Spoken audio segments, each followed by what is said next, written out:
Well, hi everybody. This is DearMamaSal, and we are live on a Sunday afternoon, which means that here in sunny British Columbia, you can see the sun's coming through. At last, it heated up today. I want to tell you, it was really cold when I woke up this morning. Anyway, it means it's time for us to talk about coping with stress. And I'm hoping that none of you had too much stress this week.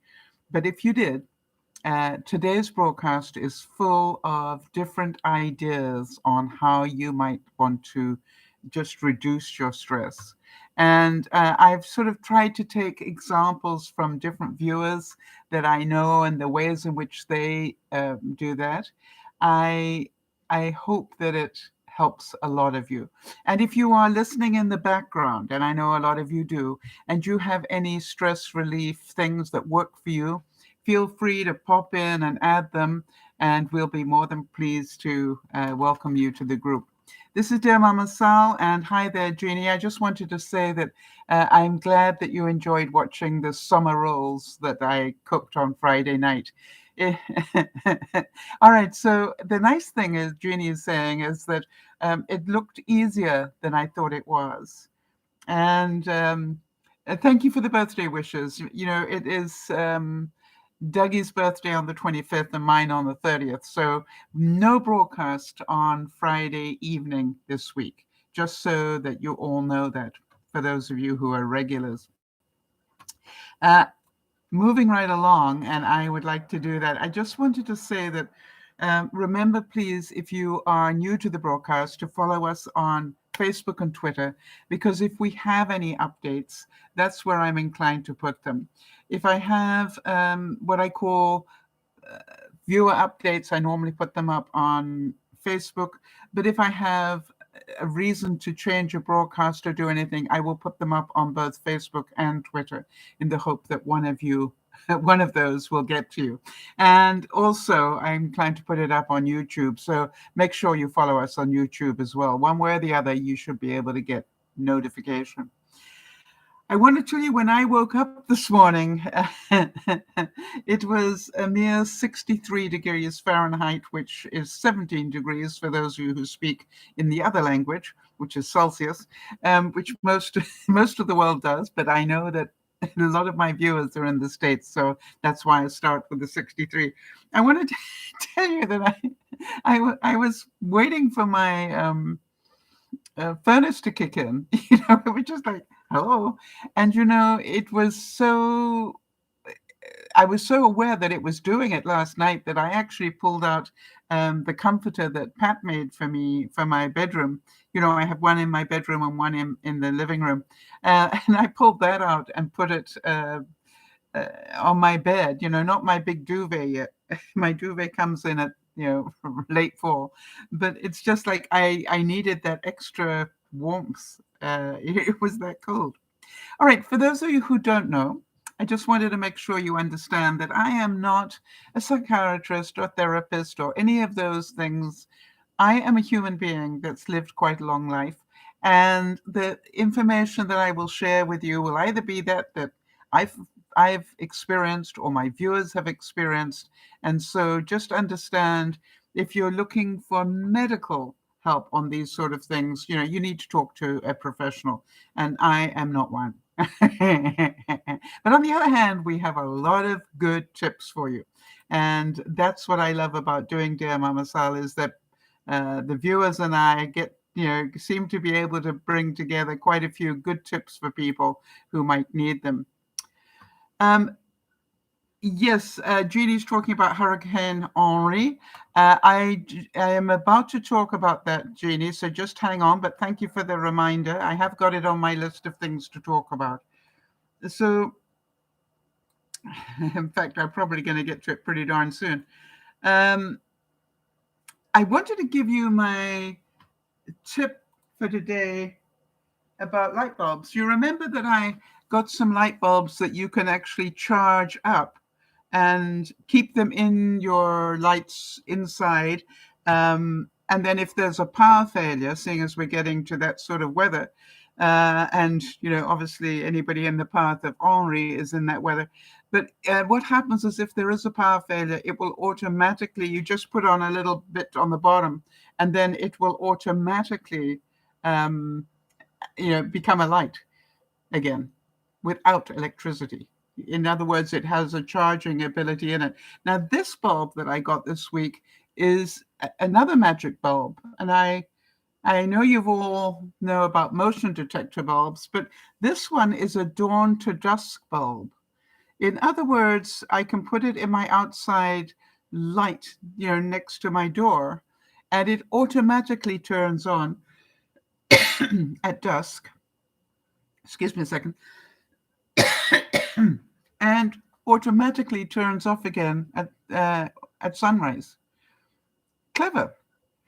So I've got one of those, and I thought I'd share that with you because I'm sort of starting to think fall and the things that I would like to have in place ready for the fall.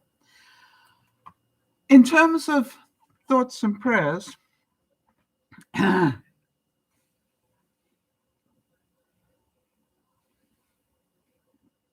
sorry. I don't know what's got caught in my throat, but something has. All right.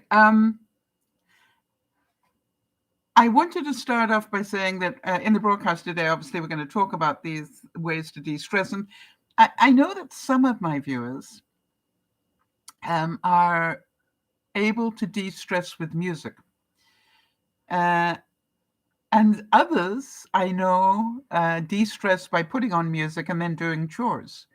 How many of you do that? How many of you put on music that you enjoy and then do the chores whilst you're listening to music?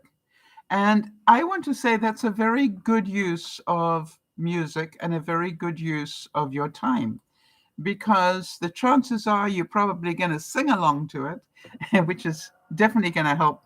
Well, as long as nobody's listening, which is definitely going to help your stress level reduce. But also you've got achievement going on at the end of it. Yes, Jodi's saying definitely music during chores. And I find that I'm not a big one for music, and that's, everybody has a different way of doing things. But what I do find is that if I am overly stressed, I will put on music. I will actually get my phone earbuds in, and I'll listen to music from my teens, the romantic teens. I'm thinking about things like Frank Sinatra and who else? Perry Como. All those sort of crooners I will listen to, because there is no way that I can listen to them and not relax, because the words of some of those songs were really beautiful. And I have got a note here for thoughts and prayers for all of you who are in the path of the storm, including Jodi, and Jeannie, and Pat as well. As that, I know it's come on land, and then it's gonna turn, and then it's going to move up and along. And so when I looked at the trajectory of how far Hurricane Henri will go, it also will include Pat and still be quite powerful at that time. So interesting to hear that Jeannie has got the rain coming. I believe there's a lot of rain coming. And Jodi, I think you were saying that they're warning you on quite a bit of rain as well. Yes, it turned towards Rhode Island, and then it's going to travel up that coast. And it's, what surprised me is that it's coming up the coast, but it's, coming quite a way inland as well. When I looked at the tracker on it this morning, it was interesting to me how that has happened. So please stay safe. Jodi's saying it's already raining there. Did you have much rain this week, Jodi? Because I think the thing one needs to be careful of is if you had a really dry week and now it's raining, that's not so dangerous as if you've had a really wet week and now it's going to seriously dump maybe 6 inches of rain. and that means serious flooding because the land doesn't have the ability to be able to absorb the rain. It's already waterlogged. So that is the thing to be careful of. And do you have a plan B? I know you live on the ground floor, Jody. So do you have a plan B? If there's flooding in your area. You had a lot of rain on Thursday already. Okay, fine. And so you understand. That's my concern. Today would have been Louisiana Laurie's birthday, and for those of you who know Louisiana Laurie and might not have heard, she unfortunately passed last week. And so we all wish her a very happy birthday in heaven, and I will make sure we never forget her, that we will keep those birthdays, in our minds. I also wanted to remind you that it is Doug's birthday on the 25th. Beth's on the 26th, and then mine on the 30th. So we've got nice birthdays. And I am really looking forward to Friday, where Dougie and I are going to spend the afternoon and evening. In fact, I think it's staying over. So that's really awesome. That's going to be a real birthday treat for me. And you all know that when Dougie and I get together, we solve the problems of the world into the night. We can talk up a storm. It's amazing.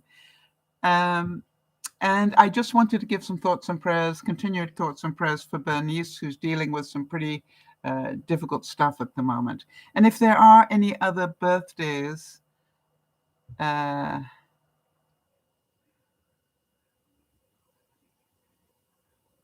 Jeannie's saying that tomorrow is her grandson Oliver's birthday. It's his 7th birthday in Austin, Texas. Well, I wish him a very happy birthday, obviously. I was also noticing, Jeannie, that you were saying that you are now beginning to replace your artwork. And that must be quite a great feeling to be able to start seeing things on your walls and to pick your artwork all over again. And that to me, when I sort of heard about that and I made a note about it, I was thinking, that's going to help a lot. That's part of. I know once I want to tell you that one of the first things I did was put 1 or 2 paintings up on the walls, even if I didn't know exactly what else. And I've still got 2 boxes of paintings that I have got acting as a headboard at the moment. And who knows when I will undo those boxes, but I've at least got some up. My idea was that I'd like to sort of change my artwork around every season, or at least twice a year, just so that I have different things that I'm looking at.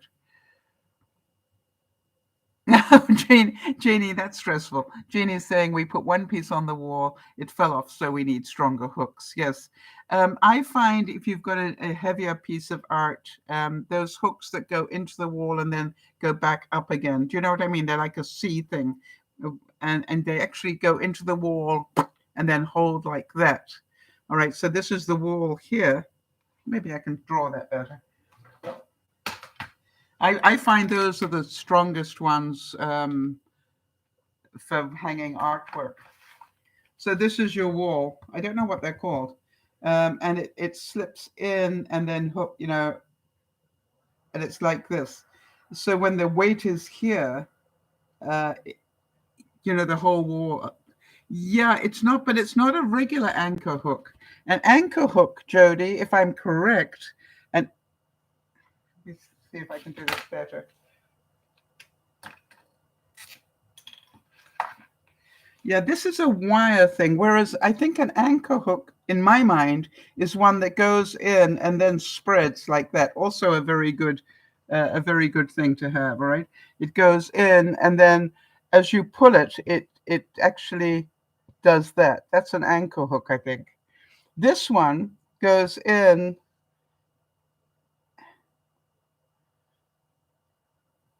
Yep. And and then the weight is here and it holds it. It's a very I found them I like them because they're very easy to put in. They go easily through drywall and stuff, and they hold my big pictures. So just a personal preference. Also, just a quick thank you to Lynn, wherever you are, for the fun thumbnails that she does for us, and I really appreciate that. Let's start thinking about it. How many of you, quite a few of you actually know our viewer Pat?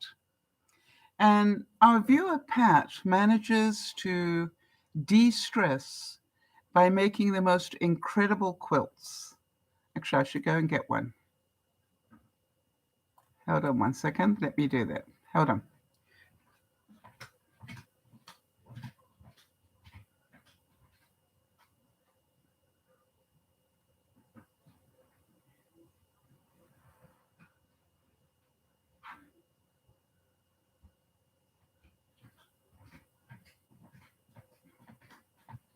And this is one of them that I keep in my living room.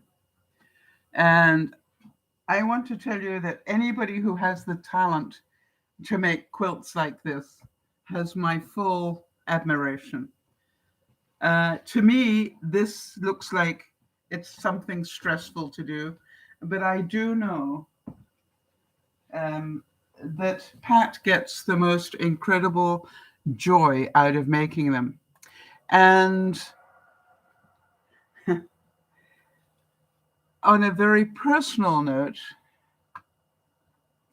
I know that she not only makes them, but she sends them to people in need. So not only does she get the relaxation of making them, but then she gets the joy of giving. And they are, I know, made and wrapped and sent with so much love. How do I know that? Because I've received a couple. You know, when my house caught fire, and I was sitting in a hotel room,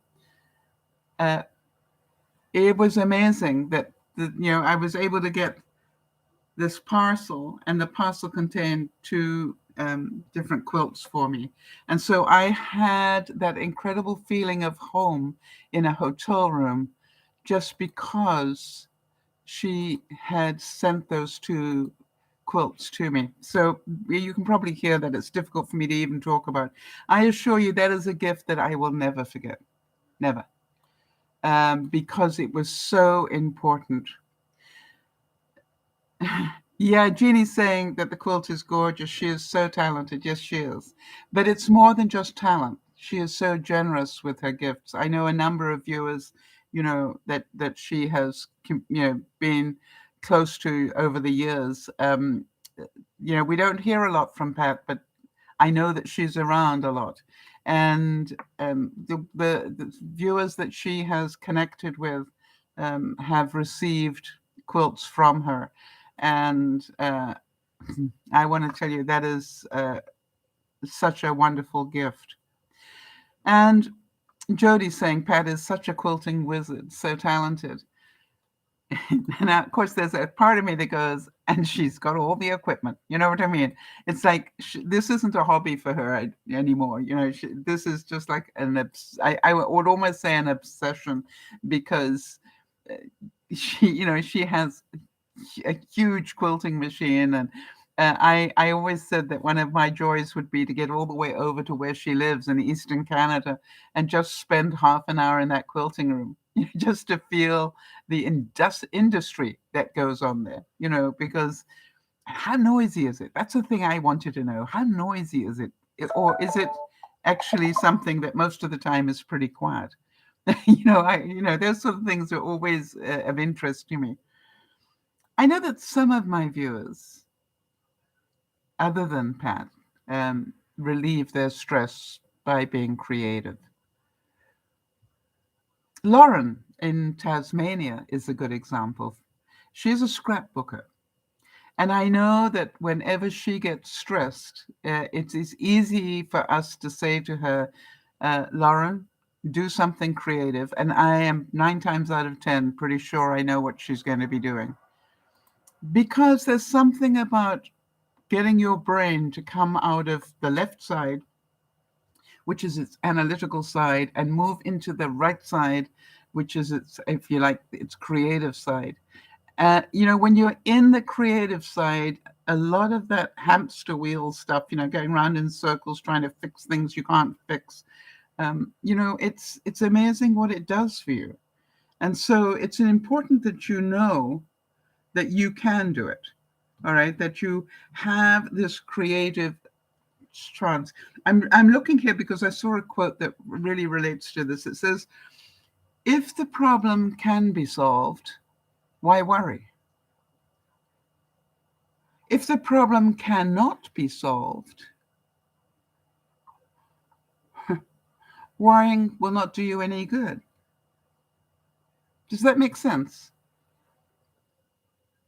If you know that you can fix the problem, you just need a bit of time, then what's the point of worrying about it? You just need to have the time to get it fixed.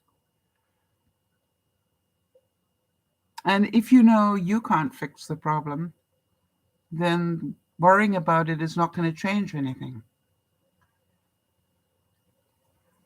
Good point.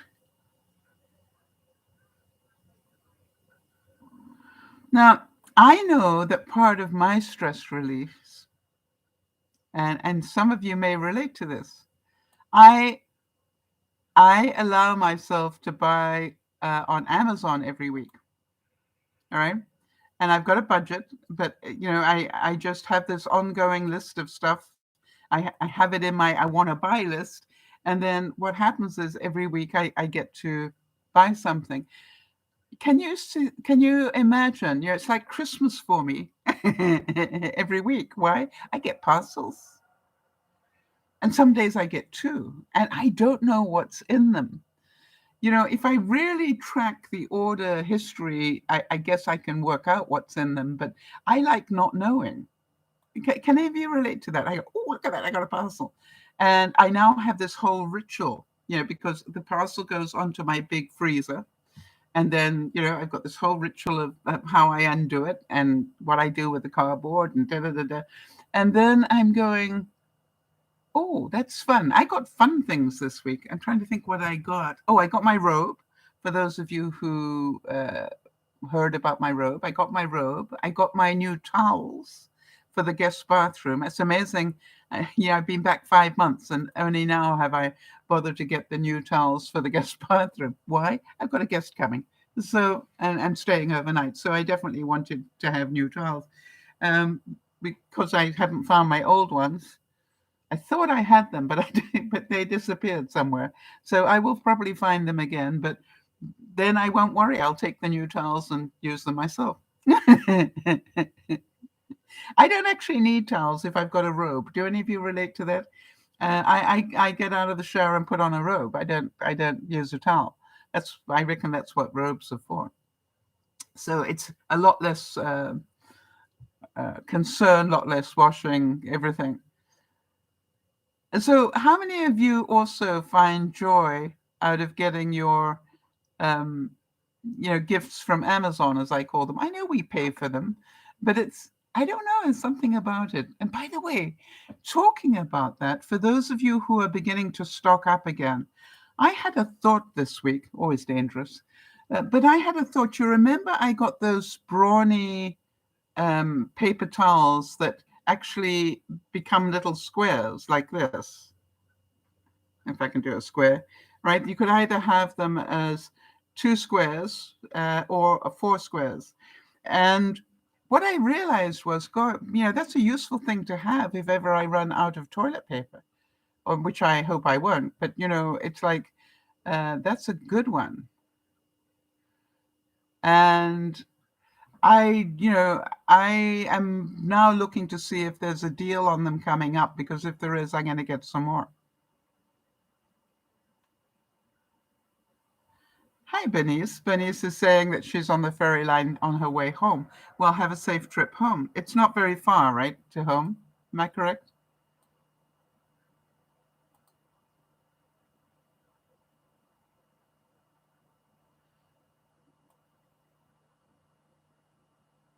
Now then, we know that some of our viewers lower their stress level by baking or cooking. Now we know Jody is one of those, and I know that Jeannie is one of those as well. How many others of you lower your stress level by baking? I think Bernice, you like to cook, right, as a stress release. And I want to say that they, to my knowledge, not only cook in order to relieve their stress, but they also cook to relieve the stress of others. As part of their joy of cooking is to pass it forward, if you like. They bake up things and then share it with other people. So you get a double whammy there, right? You get the stress release of actually spending the time baking, and then you get to have the joy of watching somebody receive your gift or not. I perhaps some of you like the surprise thing. I leave it outside their door, and so they'll be surprised. Um, so think about that. All right, it's a very good thing, and it's about how does it relax you or not. Jeannie's saying that before she went to mass this morning, she cooked a meatloaf. Uh, I I I am busy. I don't know if you can see it there. I am busy cooking some soup up for today. So that is something that I love to do now, which is I'm trying to make sure that every day I have my soup and salad. And why? Well, it's working for me. And I say that because I don't know if you can see, um, but I have now lost uh, nearly another inch this week. And I believe the reason is because I did, um, I've been doing what I call the Anderson Cooper diet, which is I eat basically the same thing every day. And part of it is I get up in the morning and I try not to eat until probably in early afternoon. And the first thing I will eat is a smoothie.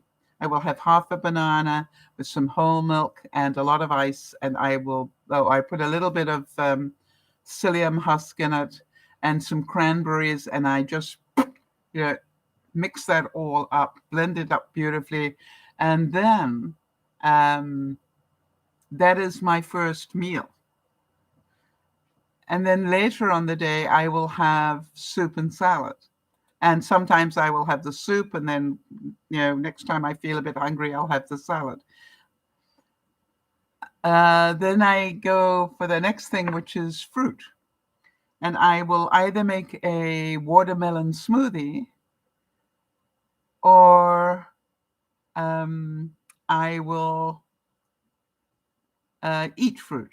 All right, Jeannie's saying she went to her principal care provider and got on the scale and discovered she's lost 6 pounds. Well done.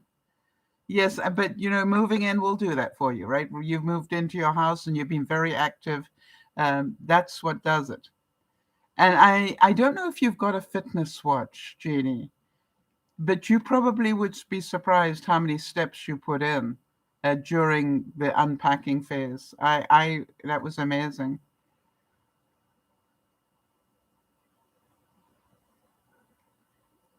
Yeah, great, but great job. What I now know is I know how many steps I need to do to start shifting some more weight, and I've upped my, as you will hear, I've upped my steps again.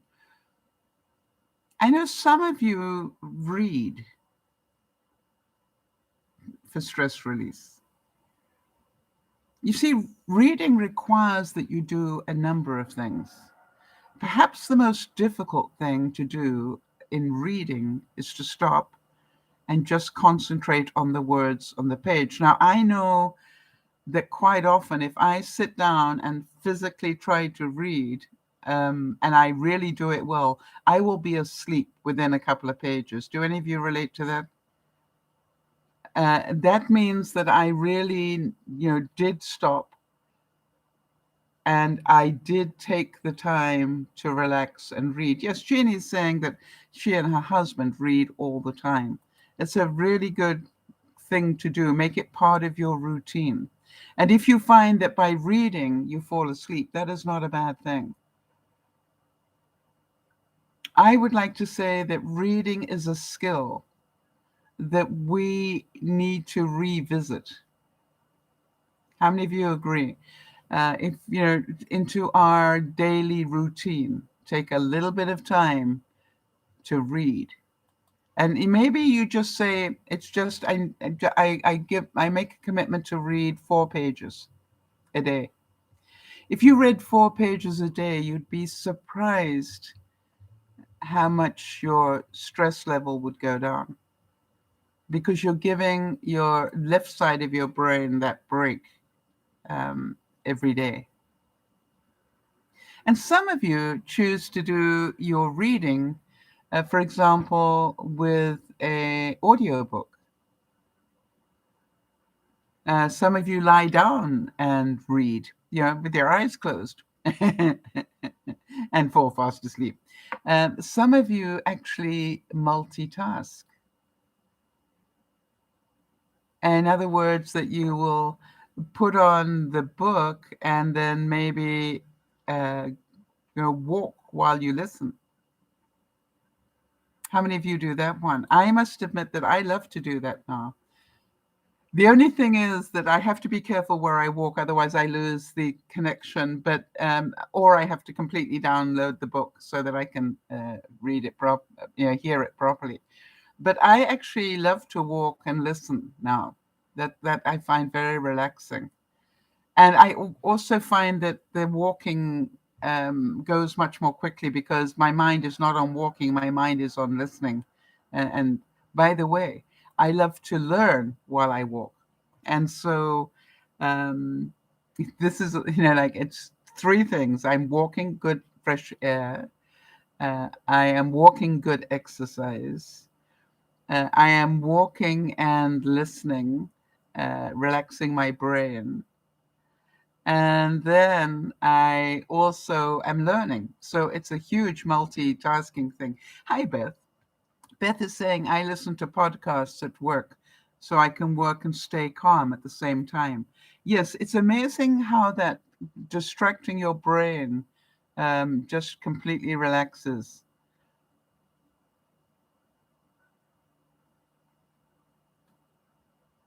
I find, for me, and I don't know about the rest of you, but I find one of my best stress relievers now is keeping track of my time better. I actually, during the day, I allow myself to sit down and have my coffee in the morning. It normally takes me an hour. And during that time, I catch up with emails and things like that. But after that first coffee is done, I start setting my timer on my watch for 30 minutes. And I find that I try not to sit down for more than 30 minutes. And then I get up and I do things, right? I have a list, an ongoing list. And I start at the top and go, okay, what's still at the top of my list? I just need to do 10 minutes on whatever's on the top. And off I go. And you know what happens, don't you? You start doing that, and then you do this, and you do this, and you do this. And eventually I sit down again. And then, I will reset the timer and go, okay, time to get up and move again. And it's really interesting how much I get done since I've been doing that. So, but do any of you relate to the fact that you sit down at the computer and the next thing is you've wasted an awful lot of time? And it hasn't necessarily been relaxing either. Do any of you relate that? Kez, hi Kez. Kez is saying, hi everyone. I do simple crafts because I don't have the patience to do complicated ones. I end up with that I start a headache. My mum can do that. She has a sewing business, recycling denim clothes. So, what sort of simple crafts do you do, Kez? I found, making the Christmas cards for this year very relaxing in the morning. Funny enough, I do it first thing in the morning. I try and take the next step on the next card, and I just spend a bit of time doing that, knowing that I'm that much closer. And I've nearly done it all now. The next step for me, I now have made the cards, and I've got the envelopes. And now the next step I have is to actually put addresses on the envelopes, and then I'm done. For the first time in my life, I have my Christmas cards ready in August, maybe September.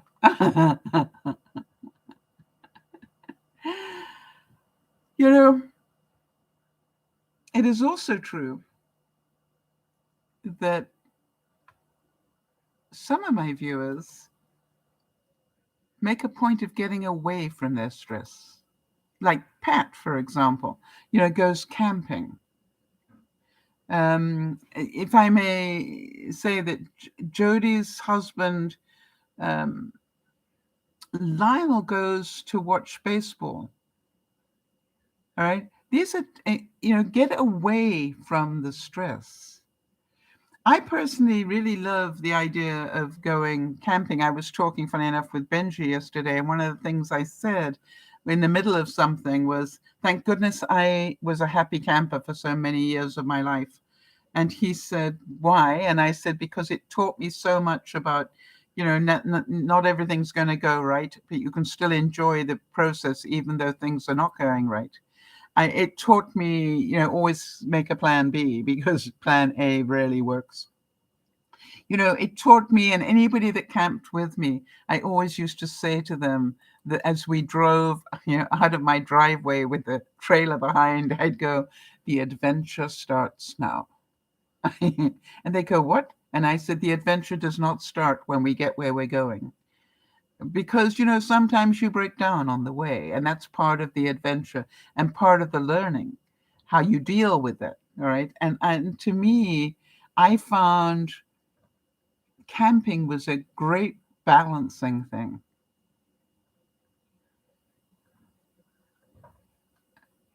All right. Jeannie's saying, when I first met York, her husband, I told him not to do camping. My idea of camping is a good hotel room. Yes, I totally understand that. Kez is saying she stopped doing crafts. I've had to sort supplies out. Oh, you do mixed media canvas art. That's beautiful. All right, and Jeannie's saying, it's not restful for her because she dislikes bugs. Well, I want to tell you that for me, and for anybody that does enjoy camping, there is so much to be said from being away from everything and to sit round a campfire, burning your s'mores, your marshmallows, for s'mores. I don't think that you can put a value on that. How many of you have that mentality?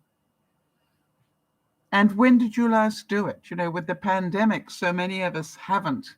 And I am so excited because, as some of you know, one of my friends, and I sold my trailer when I moved here, but one of my friends has invited me to go away for a weekend camping in her motorhome. And, I am so excited to do that because it's been so long. And by the way, she's somebody that I can, easily spend a weekend with. We've done it many times. Um, and again, we try to solve the problems of the world.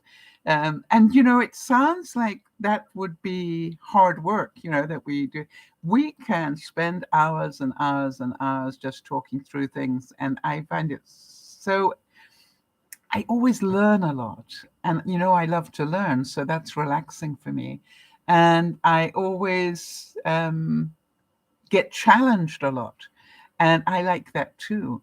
to me, being challenged like that intellectually is not a negative. It is just like, okay, that makes me think. Hang on a second, let me think through that again. And it was just like, I love that. And you can probably hear that in my voice. And when I think about the friends that I have in my life, so many of them are my friends because we can have those moments. Yeah, Jody's saying my family loved camping. I have cherished memories. Yeah.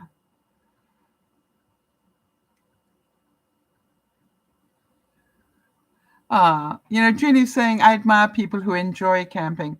I was a child who got bitten by mosquitoes and lay on hard ground. I want to tell you, my idea of camping has always been glamping, Jeannie. I take white tablecloths, linen, to go camping. You know what I mean? Uh, it's like, and I wash plates. I don't have paper plates. It's funny. My idea of camping is not in a tent. It's just like. Beth is saying, I work so much. My relaxing time is my day off. Today, it was to shave my legs and trim my toenails. How many of you relate to that? Having the time to be able to do that. And some of you are really looking forward to the fall and winter because you won't have to worry about your legs so much. That's relaxing. And thanks, as usual, Beth, for that honesty. I love it. Yeah. Yes, and Jody's saying, so, Sal, do you remember the old-fashioned pie irons that would go into the campfire? 2 slices of bread and pie filling, or a bread and pizza sauce with, yes, all those things, right? But you see, to me, that was part of the fun of camping, was how many meals could you make with whatever you had left? And Jody, that I probably um, found more joy out of baking fresh bread for my fellow campers. I'd listen, and you could tell they were beginning to run out of stuff, and I'd go, okay, it's about time I bake them some bread, or I would make them cupcakes. If they had children, I'd make cupcakes for them. It was just like people would just go insane with joy, and I don't know how to thank you. I said, you just did. Enjoy it. But the fact that I would bake fresh bread camping was, and can you imagine that aroma going around, the nearest campsites? People would just, I was never bored.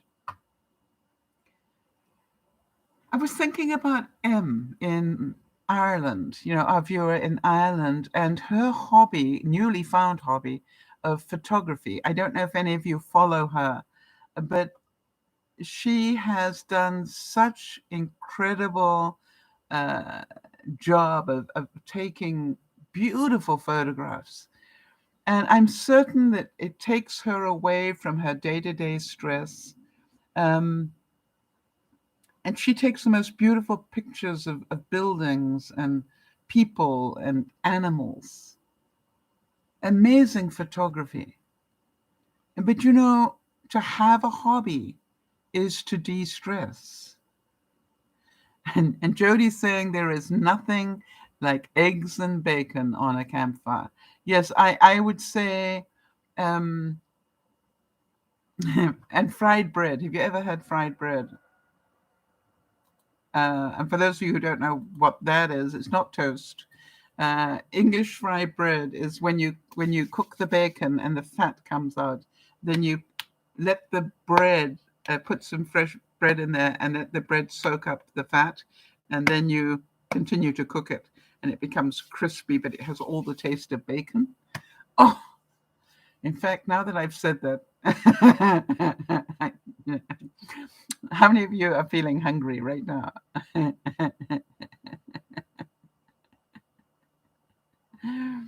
All right, so it's interesting. Jeannie's saying that her puppy's internist bought a beautiful horse and enters horse races to de-stress. Wow, that's an expensive hobby. Believe me, I know. I used to have horses. I know how expensive that is. But funny that racing, being competitive. How many of you know people that climb mountains, without a rope to de-stress? I personally, I don't see that. One slip and I'm dead. That to me is not, but it works for them. Or how about bungee jumping, right? Not my idea of de-stressing, but for some people, and we know that it works for some people. How many people now choose to go on vacation and do adventure vacations? All right, paddle their way down the Amazon or, whatever. And the truth is that I am certain they learn a lot. And by the way, if couples do it together and still talking to each other at the end, their marriage will probably survive. Why? Doing a trip like that is going to be fraught with problems and both scary and, and delight and romantic. And by the way, talking about the camping, I need to talk to Marnie because my biggest fear about going camping is the fact that you know, I snore now, and it's like I've got to find some way. And by the time I've got my CPAC mask on, I still wake myself up snoring, uh, especially as I'm going to sleep. And so I've got to find some way to stop that because that's not going to be fun if I'm camping with somebody in a motorhome. I'm certain you've all got ideas for me. And how about the viewers? And I know some of you do this. Some of our viewers, their faith is their relaxation from stress. In other words, when they are overly stressed, they are able to pray and calm down.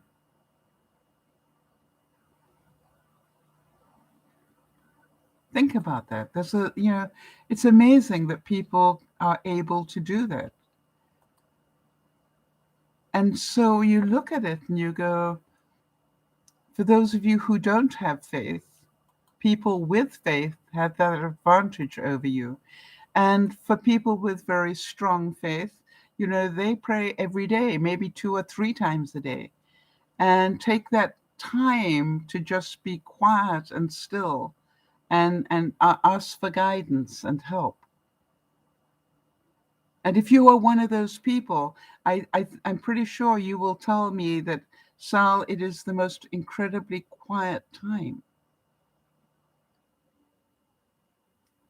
And some of you even take your faith on walks with you. In other words, you will download a sermon or hymns or whatever, and then walk to that.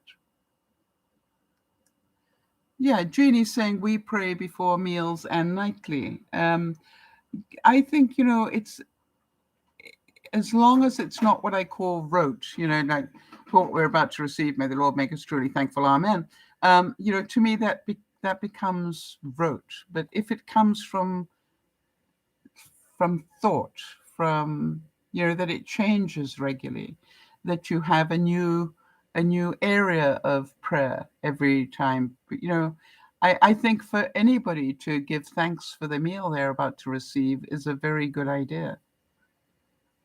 Or how about not only the meal, but the roof over your head and, the heat that you hopefully will have during the storm, and all those sort of things. And it's very important. It makes you relax and be grateful for what you have. So very good idea. Yes, and Jeannie's saying she often says thank you for this meal when others go hungry. Yeah.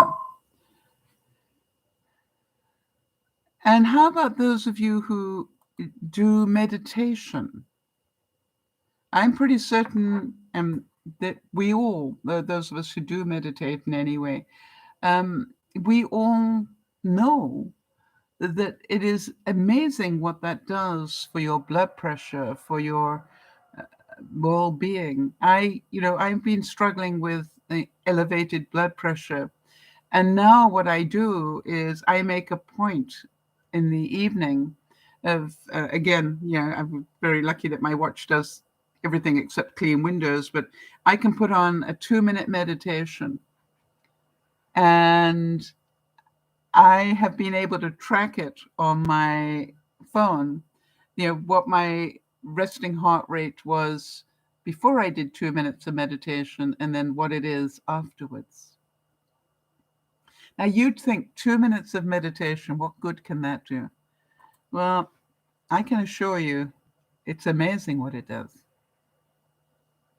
So, do you have 2 minutes in your life to just relax and slow your breathing down?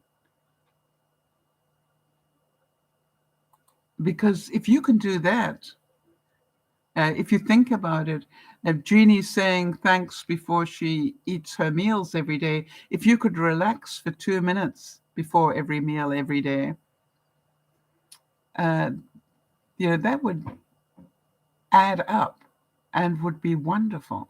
You see, in order to meditate in any way, you have to focus. You have to stop the hamster wheel going round. You need to just stop. And one of the ways that, for those of you who are with me today and may watch this later, here's a little trick that is amazing what it does. It looks like there's no way it could do it, but let me show you. Just take your hands and go, I take away the stress from my eyes, and then shake it out.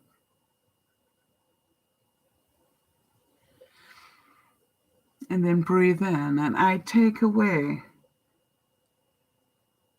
the stress from my breathing, and shake it out. And I take away the stress from what I say to people. And I take away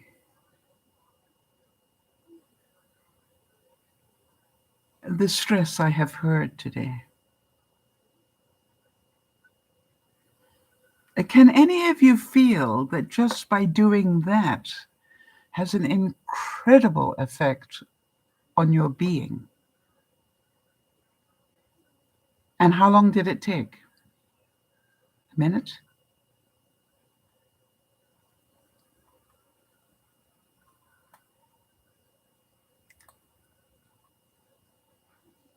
It takes effort to do it, but the rewards are absolutely amazing.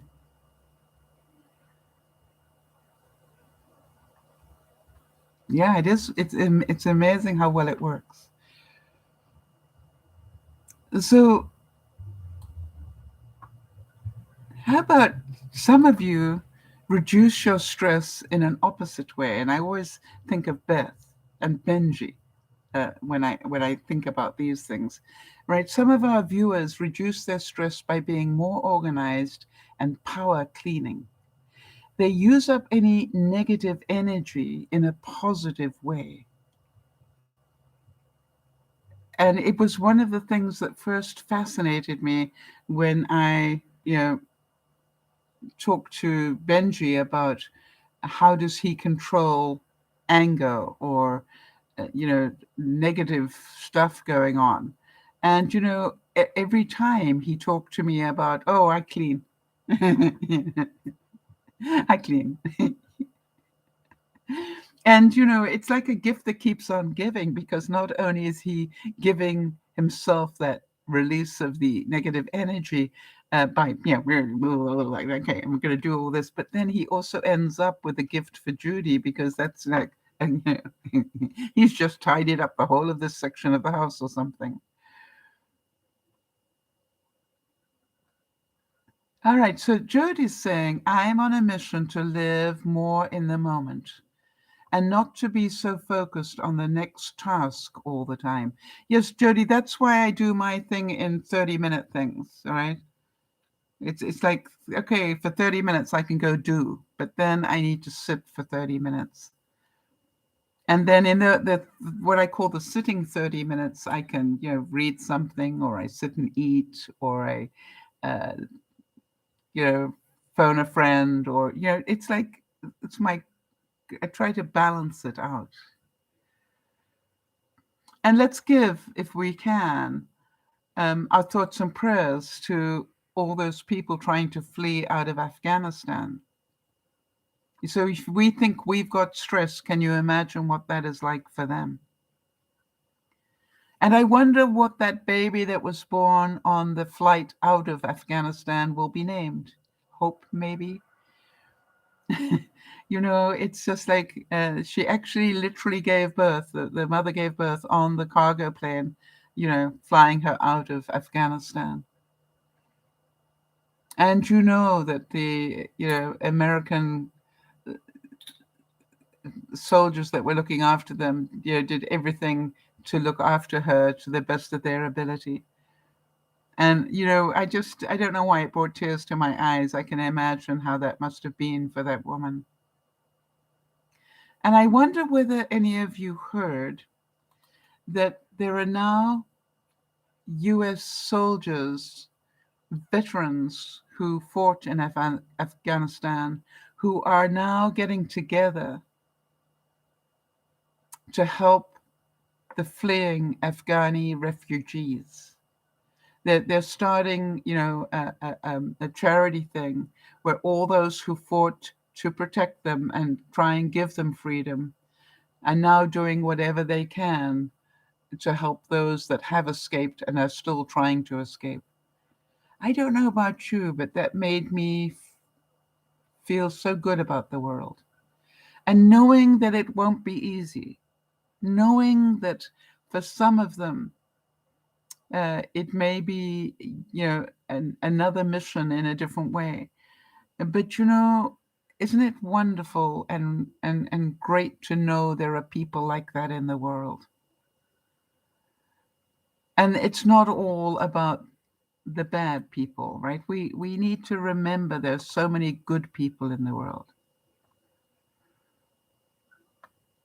And so I think it is absolutely, an amazing thing to have happen.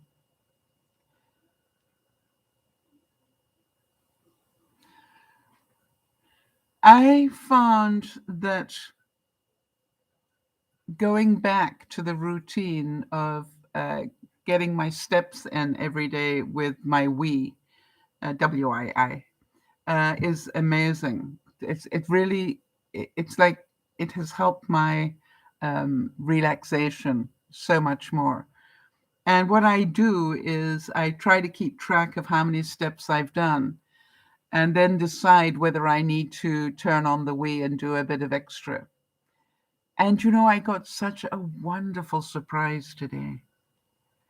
Um, I'm not quite sure how it works, but I went to turn on my usual thing that I do with Wii and found out that they had taken, I don't know if you remember, but in the winter I bought some fun, uh, things I could do with the Wii, not just for exercise, but, the fun games and things that you could do. And one of the things I really enjoyed was riding a bike, supposedly, and the interesting thing is that they've now included those, in the exercise. In other words, if you do them, it automatically goes in as exercise, and they actually have it on the exercise side. So, that's, so much more fun for me now. And I was going to do just walking for, 10 minutes, earlier today, and I ended up cycling instead. And, it was much more difficult because, I had to bend a lot and do things as well as move my legs. And I'm looking forward to doing that. Kez is saying camping. And she loves her. She said they're portable showers and toilets. I like to watch comedies and belly laugh. Yes. How many of you relax by, I personally, if I want to get really away from stuff, I will put on Carol Burnett and and the team. Right? because I know watching her, there's no way I can um, be feel stressed. And it's interesting because it's saying de-stress and not forgetting Haiti. Yes, not only at what's going on in Afghanistan, but what's going on there.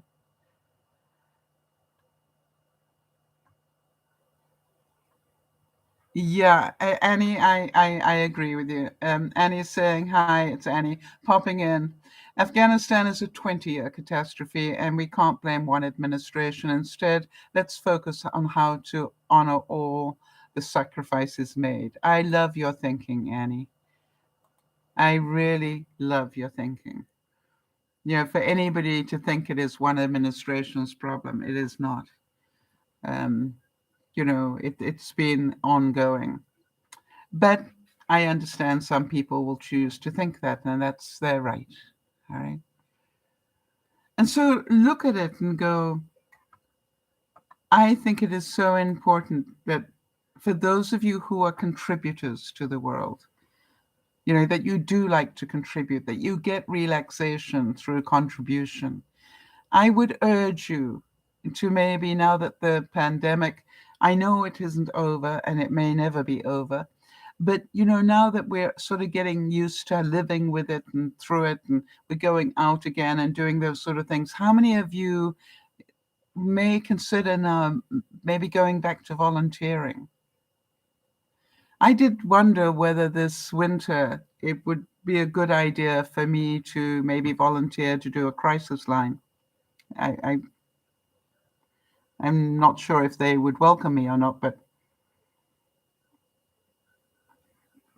because I believe that there'll be a lot of people in crisis this year.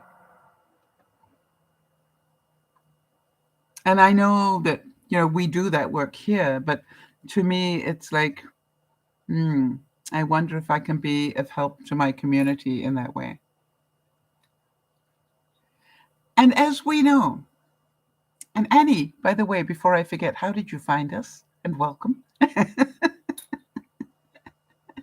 And if you would, give us a rough idea of where do you live, um, and your sort of age decade. Are you in 20s, 30s, 40s, whatever? Interesting. Annie's saying, I have a friend that does crisis line for veterans.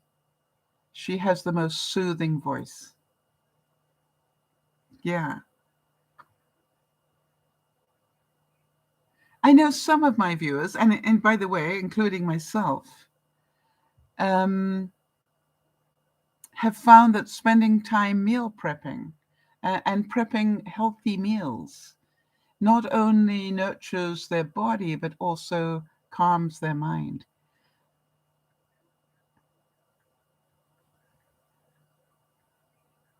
And so think about that, all right? Beth, I know that you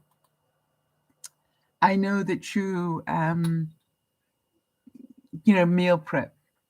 And I know that for you, it's a task that needs to be done, but I'm finding more and more that every day I spend 1 hour in the day prepping my food for the day. Maybe it's not even an hour because I'm busy cooking on Friday night, so that helps me. But I love that time. Like today, when I was going, okay, what do I want to have for a soup today?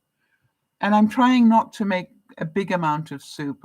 Because if you make a big amount of soup, then you don't need to do the meal prep. I rather like the idea now of spending a couple of minutes every day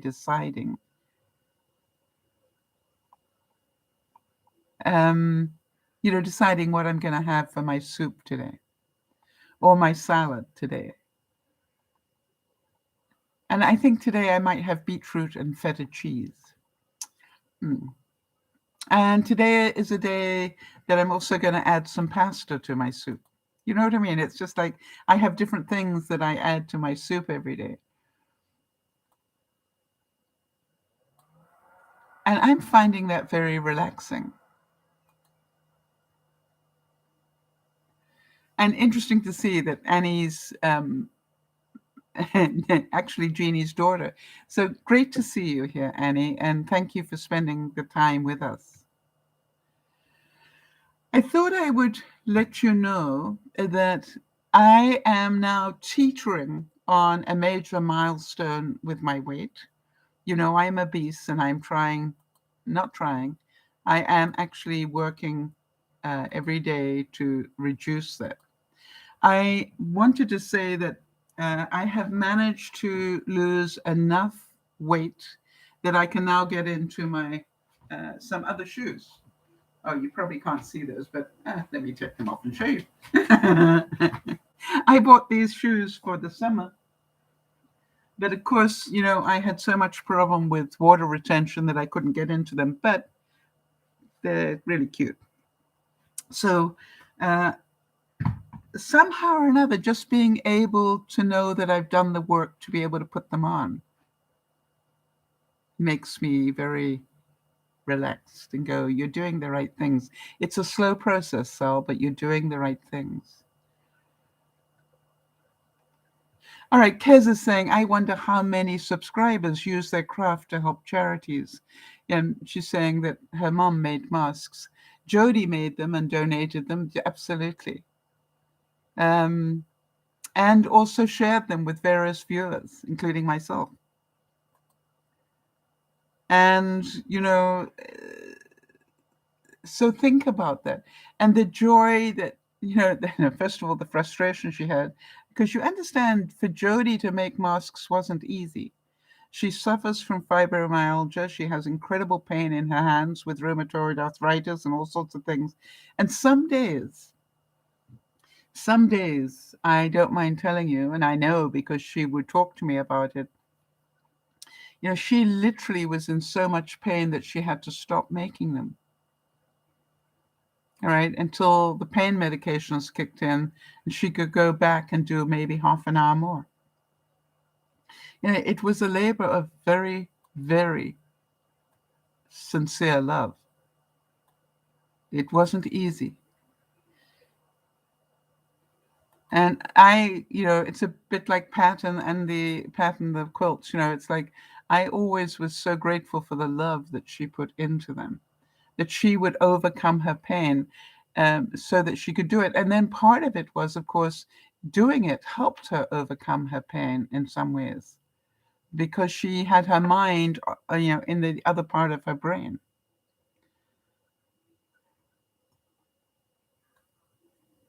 So getting the focus away from the pain is helpful for your body to relax.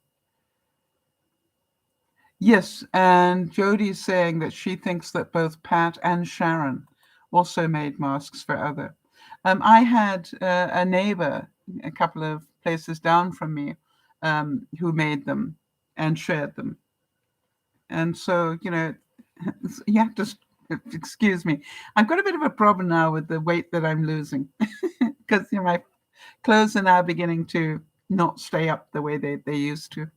Um, Yeah, I was saying that I'm about to hit a major milestone. You know, I've been trying to get past a certain milestone for the longest time. And now you know how you sort of drop weight and then you bounce, and then you drop weight and you bounce. And then, if you're lucky, you drop weight. And I've been bouncing on this magical number and dropping below it and bouncing above it and dropping below it. But now I'm noticing that I am literally within a very small range now of when I go up, it's not way up, it's just like half a pound above the thing, which makes me think that any minute now I'm going to have another drop, and that will hopefully keep me below. And wouldn't that be exciting? Interesting. And he's saying, Sal, if you'd ever like a digital photograph or tribute made, I do digital compositions as a pastime. Wow. Perhaps you could write to me at dearmamasal@gmail.com, Annie, so that I can let you know if we need something. That's very kind of you to offer that.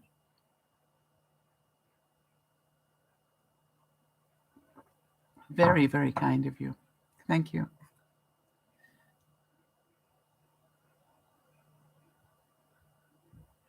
And that's what I'm trying to do. Jeannie is saying you should see how great they are. That's the whole reason why I've asked her to write to me. And send me a couple of examples, Annie, so I will know what sort of things you do. As I said, I've got this one viewer who loves to make these fun thumbnails for me, and I am so grateful and really appreciate the time and effort she puts into them. Here's my next question to you.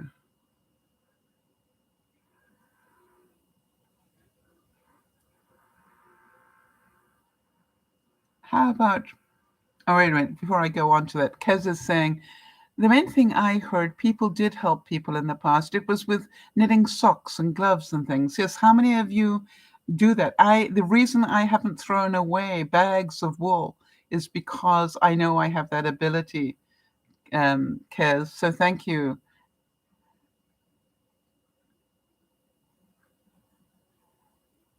Yeah, and quite honestly, I normally knit something like toques, don't know what you call a toque in, what do you call a toque in American, Jody?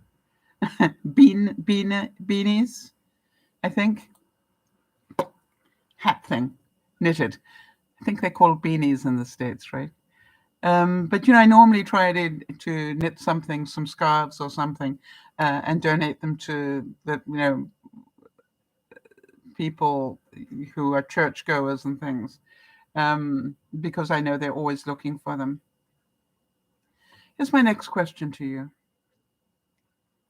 What if you unplugged for a day? The question is, would it de-stress you? Or are you so tied into your devices that it would be more stressful? The next question I have is this. When did you last, think about this. When did you last sit down and play a real game rather than one online? Maybe a real game of Scrabble, right? Or Boggle, or what is your favorite board game, by the way, or your favorite game to play? Let's get some input. As you're probably not surprised to hear, a lot of mine have to do with words. I like things like Scrabble and Boggle and stuff like that. And what about you?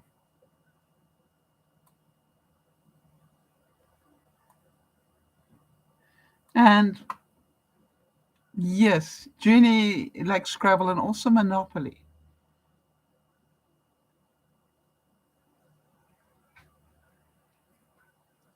Jody's saying, I play Boggle every day in real life. It's called My Budget.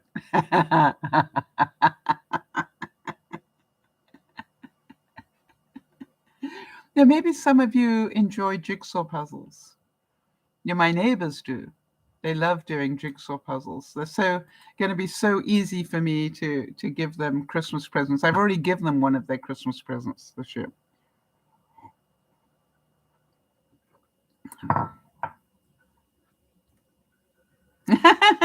Beth is saying, I play hide and go seek with my coworkers in the store. And once someone finds it, whatever it is, all right, they get a 15-minute break. Isn't that great? Yeah, Jody likes Yahtzee. Now but you do that online, right? So you hide and seek an item that you've hidden in the store. Great. Annie's saying same, word games. I actually join groups online so I can do crosswords with them. A few hundred people doing crosswords together. Yeah, you see? But what I'm wondering is, you know, I know that you get to play and it becomes a social thing, Annie, right? And So, you actually get to chat. I know my neighbor, for example, plays Scrabble online, and she's made some really good friends with people doing that. She actually talks to them. And I would ask you, how many of you can feel that while we've been talking about this quietly for the last while, how many of you are feeling more relaxed?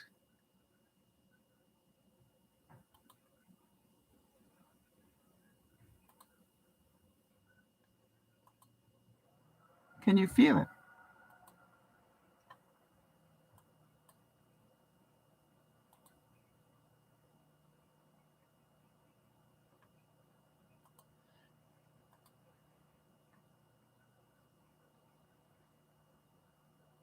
And Annie's saying, I have entire a social life online. Strong friendships. Yeah, and Jody agrees. And I feel relaxed. I assure you that 3 times a week I work really hard, as you know, to put together broadcasts, but it's worth every minute to me to be able to share knowledge and ideas and stuff like that with viewers.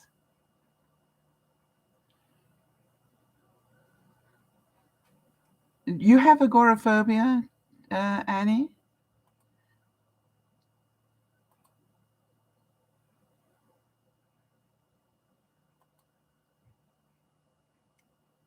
All right, Kez is saying, thinking about board games, etc., takes me back to my childhood family. We played Uno, Monopoly, and sometimes there'd be a tiff about cheating, but by the end, we'd all be laughing. Annie, I want to tell you, if I may, um, a story about a viewer that I met very early on in doing Dear Mama Sal, and her name is Leslie. And she was a severe agoraphobic person when I met her. She hadn't been out of the house for 4 years. And so I'm going to ask you the same question that I asked her, which is, you have a really good reason for not going outside. And I wonder if you'd care to share what it is. And while you're typing, the interesting thing was for Leslie, the reason was that she was scared of getting sick. And I asked her, what would her life be like if she wasn't scared of that? And what would it mean to her to be able to go outside again? And she said, without a doubt, it would be freedom.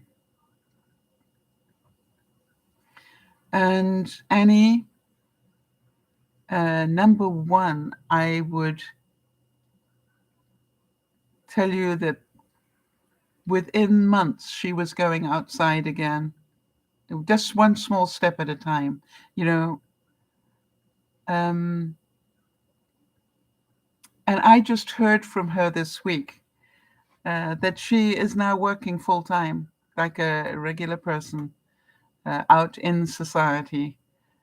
She we watched her, bit by bit, go outside, and then she got in a car, which she found really difficult, but she did it, and then she decided that she got her driving license, so you can imagine the freedom in that, and then she went to an Adele concert, and it was just so exciting, and then she got in an aeroplane and went on vacation.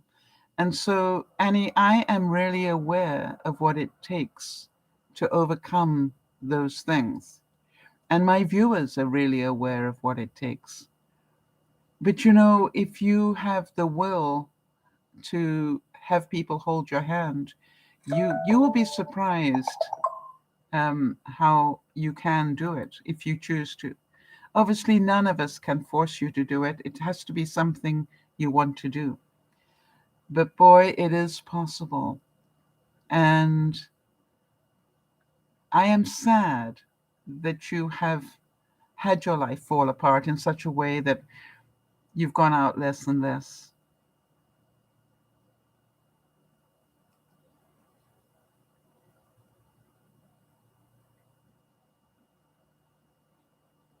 All right, so Annie's saying, I did an amazing thought exercise recently. My friend asked me, what would you do if there were no people on the earth? But still, there's a lot of intense pain to get through. Yeah, absolutely. Dealing with your own stuff will be your greatest battle. I have a very dear viewer who has done enough work on herself now that she decided to go to therapy. And Annie, what I said to her was, that takes such courage. To go asking for help takes such courage, and I admire anybody who does that. You see, when we shut ourselves off mentally or physically from the rest of the world, there is a good reason, I believe, right? There's a really good reason for it. And learning how to cope with the demons of those reasons um, takes a lot of courage. So, Annie, I'm not sure how much you know about us or the work that we do. You, ah, Annie's saying, I love therapy, but I really need an actionable coach or something like. What would that look like, Annie? What would that person do?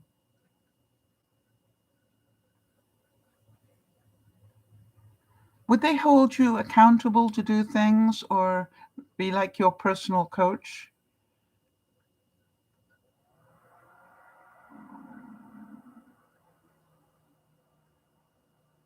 Hi, Jenny. Good to see you. And the reason I ask that is because it is wonderful that you tell us what you need. Yeah, and that's, and he's saying that person would encourage me with small steps. Yes, that's what we did with Leslie. So if that is what you need, Annie, you write to me. All right. And if you would, keep coming to the broadcast so other people can see your courage and know that you are taking the steps that you need to take. I cannot tell you what pleasure we all got from watching Leslie do the things. And we really had very small steps. Well, I want to tell you something, Annie. If you think you would trust me to help you, I would be delighted. But I can't do it for you. I can encourage you and I can give you small goals, but you are the one that's going to have all the excuses. Now, if you want to know about the excuses, you talk to Jody.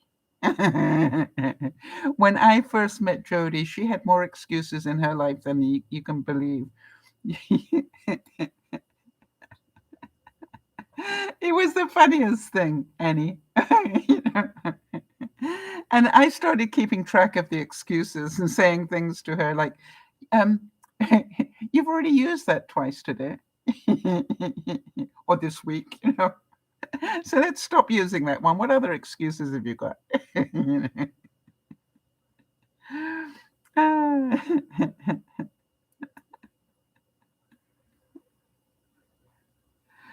And so, you know,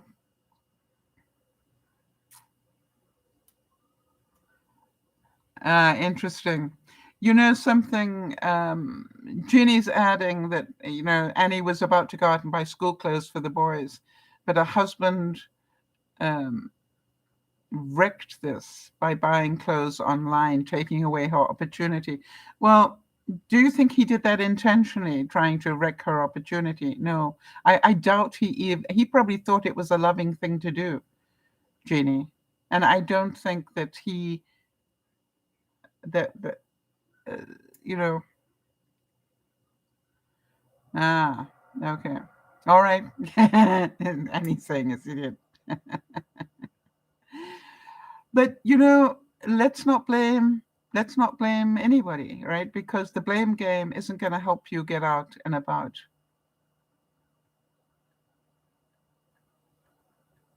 Jody's saying, I now operate on a no excuses plan most of the time, thanks to Sal's help. Well, it's my pleasure, Jody. And you know that I hold myself accountable at the same standard. I don't succeed every day. I still have excuses. I can assure you, I'm not a perfect person, but I work really hard to minimize them.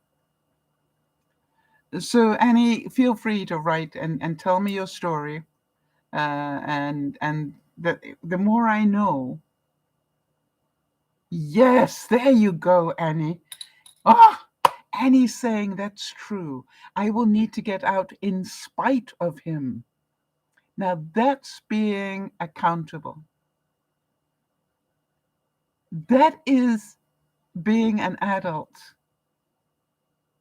And that's being a victor, not a victim. Ah, Annie, if you can see that, you are already ahead of the game. I am. I want to give you such a big hug. So this is, that's your exercise, Annie, right? See how many excuses you give. See how many people you blame when really it is your choice whether you want to live your life. The world is a big, scary place if you want it to be, or it can be a wonderful place if you want it to be.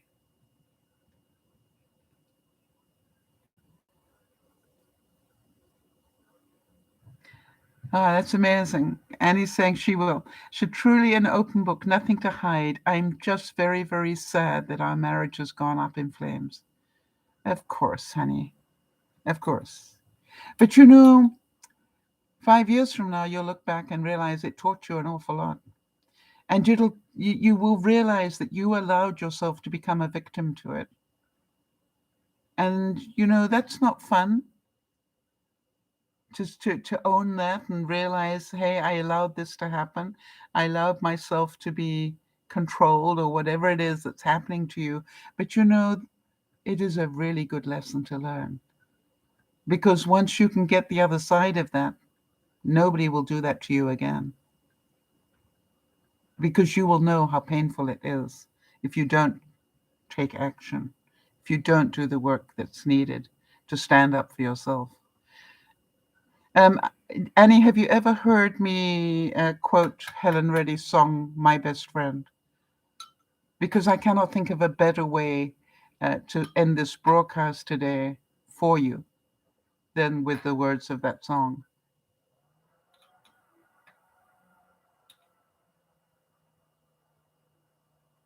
Yes, listen to that. And he's saying, I have a fear that I will turn out like my father. He basically was his own guard and prisoner for his entire life until his death. All right? Yeah. How sad. Oh, Annie, with tears in my eyes, it's the whole reason I do what I do. Do you know something? I come here 3 times a week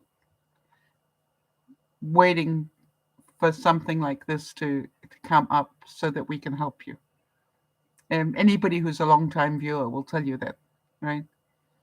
I just keep the channel open and do things so that one day I will be, somebody will know if they've got a problem, all right, that we are here. That's what we do. Yes, and you are not your father. And you can choose, you can say, oh, well, I got his genes. So, no, you can choose to be different. You can choose to break the cycle. And by the way, Annie, you can also choose to show your children what it takes to overcome these sort of things. All right, I'm going to finish with the song, Annie, and I'd like you to hear the words, if you will. Helen Reddy asked, would you be kinder to yourself? And would you be more forgiving of your human imperfection if you realized your best friend was yourself?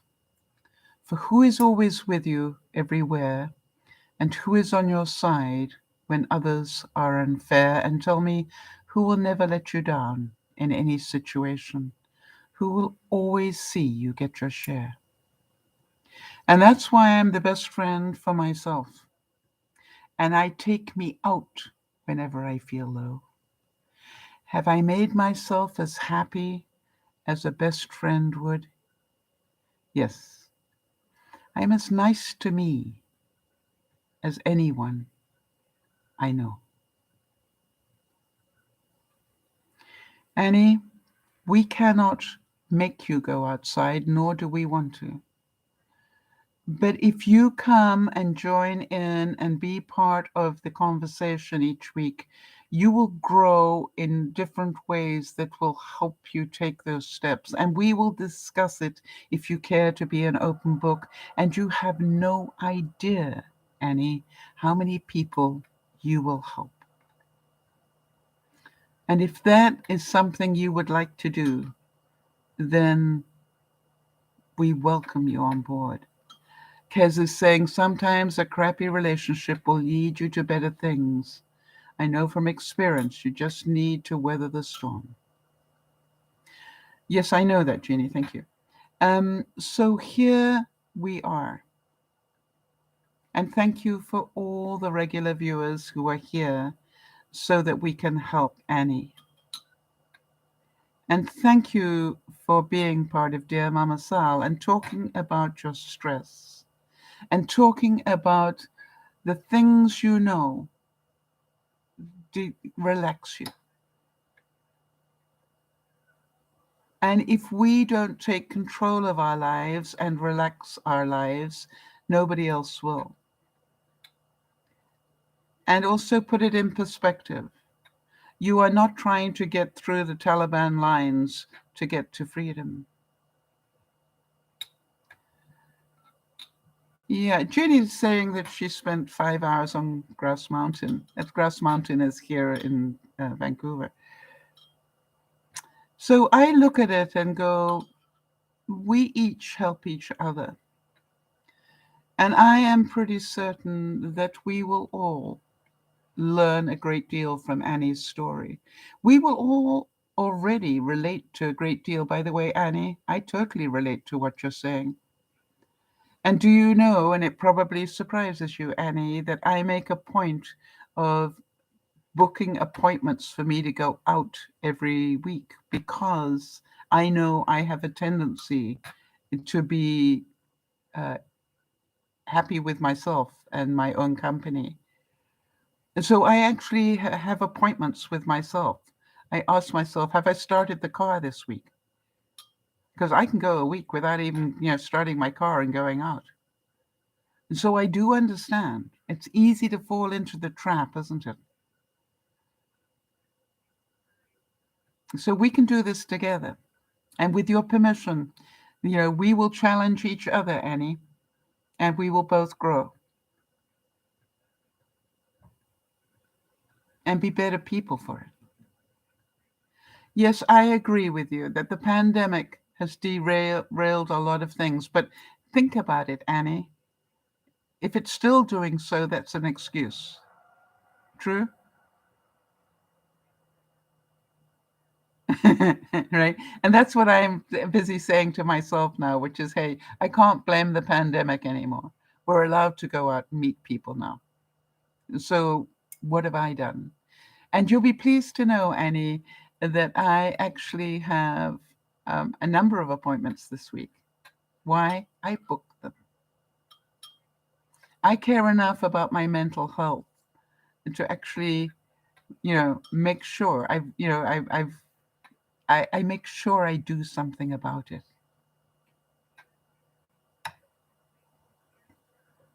All right, and you're in Texas with children too young to be vaccinated. Isn't that so scary for you? All right, so this is called Let's Work Out What You Can Do, not what you can't do. I'm a great believer in that, Annie. Don't tell me what you can't do, tell me what you can. Yes, Annie. You're saying, but I still need to hold myself accountable. That is true. You can choose to, or you can choose to blame everybody else and the pandemic and the moon coming up and the wind coming in from the east. And oh boy, I've been there, Annie. It's not a fun life, is it? It's not a fun life. It's not living. It's being victim to the world. And I, for one, tell you, there is a lot more to life than that. So I'm going to go and thank you all again for being here. This is Dear Mama Sal saying, remember to look after one another as you do. But most of all, remember you are no good to other people if you cannot look after yourself. When I say if you cannot look after yourself, if you're not constantly trying to take one more step to being a better person, if you're not taking one more step towards better health, if you're not taking just one more step towards better friendships, if you're not taking one more step towards emotional intelligence, and we can do it together. This is Dear Mama Soul saying, I love you dearly. Let's do it together. Thank you, Jody, for all your help and all that you do to make my life easier. This is Dear Mama Soul thanking you all for being here to help others. And bye-bye for now.